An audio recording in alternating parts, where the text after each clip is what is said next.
వెళ్ళమని చెప్పడం కూడా జరిగింది. అదంతా టీవీలో మీరు కూడా చూశారు. ఆ రోజు జరిగిన ఇన్సిడెంట్ గురించి మీకు కొన్ని మీ దృష్టికి తీసుకోబోదలిచాం.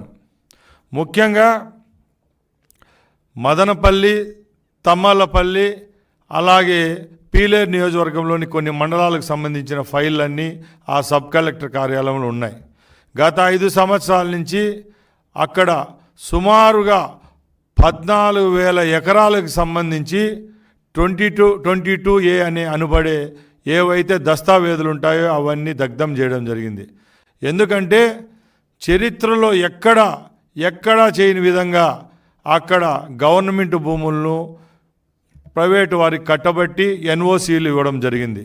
ఎప్పుడైతే తెలుగుదేశం పార్టీ అధికారంలోకి రావడం జరిగిందో ఆ రోజు నుంచి ఈ పెద్దిరెడ్డి కుటుంబ సభ్యులకు గుండెల్లో రైలు పెరుగుతడం స్టార్ట్ అయింది. దానికి భయపడే ఈ సంఘటన అక్కడ చోటు చేసుకుంది. ముఖ్యంగా ఈ 10 రోజుల నుంచి మనకు ఒకటే వింటున్నాం, మదనపల్లి సబ్ కలెక్టర్ కార్యాలయం తప్పక మీడియాలో ఏరే వార్త రావడంలే.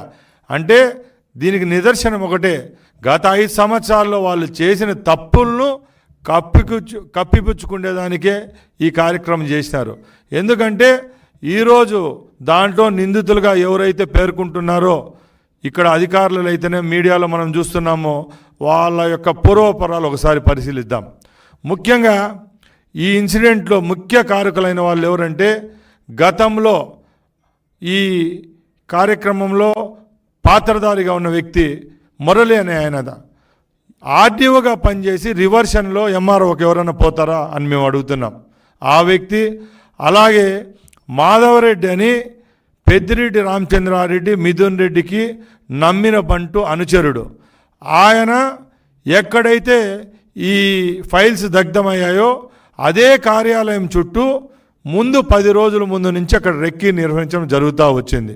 మరొక వ్యక్తి తుకారాం, ఆయన పెద్దిరెడ్డి రామచంద్రారెడ్డికి ఎన్నో సంవత్సరాలుగా పిఏగా పనిచేసిన వ్యక్తి.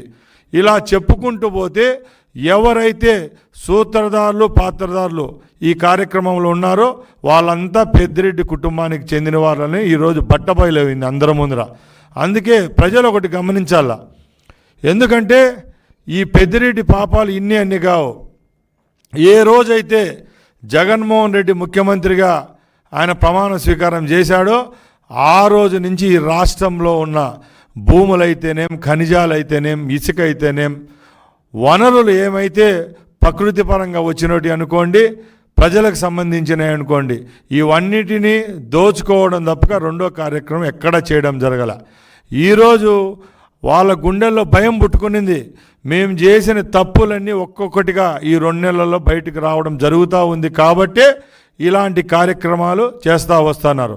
ఇప్పుడు తెలుగుదేశం పార్టీ తరఫున మేము ఒక్కటే చెప్తున్నాం, మీలాగా ఎక్కడ కక్షపూరితంగా దాడులు చేసే పరిస్థితిలో ఈరోజు మా ప్రభుత్వం లేదు.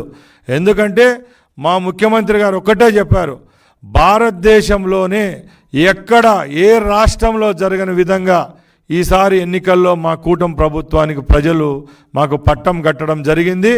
మీరు చేసిన తప్పులు మేము చేస్తే అది కూడా మాకు వర్తిస్తుంది. కాబట్టి ఆ చేసే పరిస్థితిలో మేము లేం. తప్పకుండా న్యాయస్థానాలపై మాకు నమ్మకం ఉంది. న్యాయపరంగా, చట్టపరంగా ఈ యొక్క కార్యక్రమాలు ఏవైతే మీరు 5 సంవత్సరాలు చేశారో ప్రజల యొక్క ఉసురు తగిలే రోజు దగ్గరలో ఉంది. ఒక్కొక్కటిగా ఈరోజు బయటకు వస్తున్నాయి. మీరు ఎవరికైతే పాపాలు చేశారో, ఎవరు మైన్స్ లాక్కున్నారో